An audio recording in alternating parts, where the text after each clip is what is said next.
Bonjour à toutes et tous. Aujourd'hui, nous allons rencontrer l'équipe CFDT qui a participé à la négociation sur l'accord QVT du personnel au sol.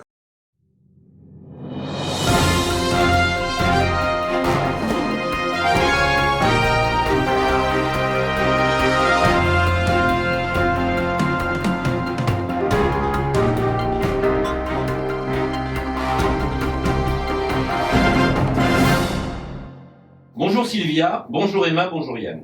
Bonjour. Philippe. Sylvia, que peux-tu nous dire sur cette négociation? Alors cette négociation s'est faite en deux temps. Il y a d'abord eu l'accord QVT que nous avons repoussé au mois de septembre parce que trop contraint dans le temps et du coup ça aurait été un peu compliqué de négocier de façon sereine sur cet accord QVT. Du fait qu'on ait repoussé la négociation de cet accord, nous avons négocié un avenant sur le télétravail du fait de la crise et son utilisation quasi permanente pour certains. Il fallait adapter le télétravail et cet avenant a permis d'adapter et d'améliorer de façon notable le télétravail. Nous venons d'ailleurs de signer cet accord. Aujourd'hui, il sera applicable. Emma, qu'est-ce qui a donc changé dans cet avenant? Alors, ce que nous avons demandé et obtenu dans cet avenant, notamment, c'est pour le télétravail occasionnel passer de 24 à 48 jours.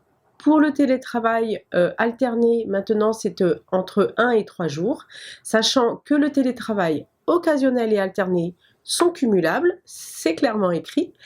Le télétravail régulier, quant à lui, c'est entre 4 et 5 jours.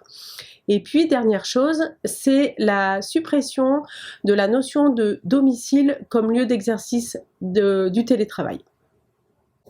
Yann, cet avenant est-il applicable dans tous les secteurs de l'entreprise?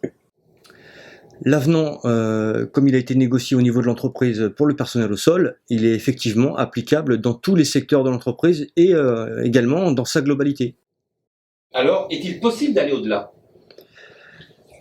Un avenant, comme un accord, comme le Code du travail, délimite un cadre, des règles, mais rien n'empêche d'aller au-delà. Sylvia, que peuvent faire les salariés qui rencontreraient des difficultés d'application? S'il y a des réticences à faire appliquer l'accord pour certains salariés ou dans certains secteurs, ces salariés peuvent faire appel aux militants CFDT qui seront là pour les épauler et pour les aider dans l'application de cet accord. Moi-même, je serai investie sur cet accord comme je l'ai été sur l'accord précédent en tant que négociatrice et secrétaire générale adjointe pour faire appliquer l'accord dans les secteurs de façon plus globale où je peux me déplacer, prendre rendez-vous pour que les salariés puissent bénéficier à plein des accords que nous signons. Dernière petite question, l'accord QVT sera renégocié fin 2021. Pouvez-vous nous dévoiler quelques revendications? Alors effectivement, l'équipe de négociation, on a déjà travaillé sur différents items de l'accord QVT. Il y a vraiment différents sujets, ça peut aller de la vie des ayants droit, une mobilité plus verte, une conciliation vie professionnelle, vie privée plus simple. Donc des thèmes, il y en a quand même beaucoup et nous aurons beaucoup de propositions à faire. Nous solliciterons aussi les adhérents prochainement pour avoir aussi leurs contributions et leurs idées sur le sujet.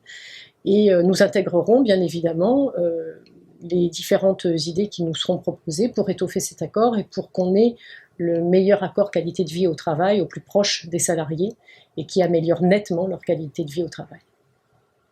Merci beaucoup à tous les trois. Bonne fin de journée. Merci. Merci. Merci Philippe.